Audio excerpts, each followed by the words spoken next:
Sa kagustuhan ni Olga na itumbay itong si Ramon sa sariling anak nitong si Tanggol, mauwi naman sa pagtagpo ng mag-ama at mawasak ang kanyang mga plano.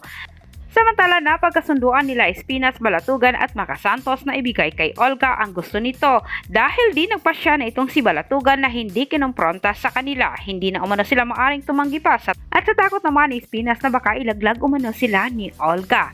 Dagdag pong sinabi ni Balatugan na si Tanggol lang umano ang maaring trumabaho dito kay Alberto Frias dahil ito umano ang hiling ni Olga. Ngunit hindi naman sumang-ayon nitong si Espinas. Wala umanong backup itong si Tanggol dahil maaring umanong sumablay itong si Tanggol kapag nagkataon. Kailangan umanong sumama itong si Bubbles. Samantala sa kabilang banda, unti-unti nangang nakonsensya itong si Tanggol sa bawat buhay na kanilang kinuha ni Bubbles. Anya ni Tanggol, kahit mga masasamang tao umano ang kanilang itinumba, ay may karapatan pa rin ang mga ito na mabuhay at bigyan ng pagkataon na magbago kahit inisip ni Tanggol na bumitiw sa kanyang trabaho. Ngunit halang takot ang nararamdaman ni Tanggol sa maaring gawin umano ni Espinas sa kanya dahil baka hindi na umano siya makalabas ng buhay sa kulungan. Kaya't kinakailangan umano ni Tanggol na pagplanuhin ng maayos ang kanyang planong tumakas sa kulungan.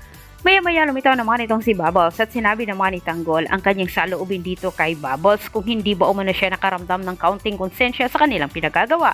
Pero sinabi naman ni Bubbles na konsensya umano siya pero wala na umano siyang magawa dahil nasa loob sila ng piitan.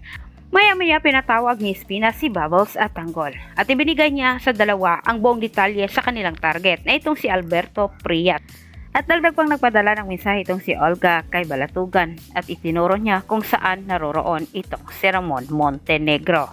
At sa pangyayaring ito na ang ating inaabangan na magtagpo ng si Ramon at Tanggol. At dito po nagtatapos ang ating advance episode. Huwag mong kalimutang mag-subscribe para sa maraming karagdagan kung ikaw po ay bago pa lang dito sa aking channel.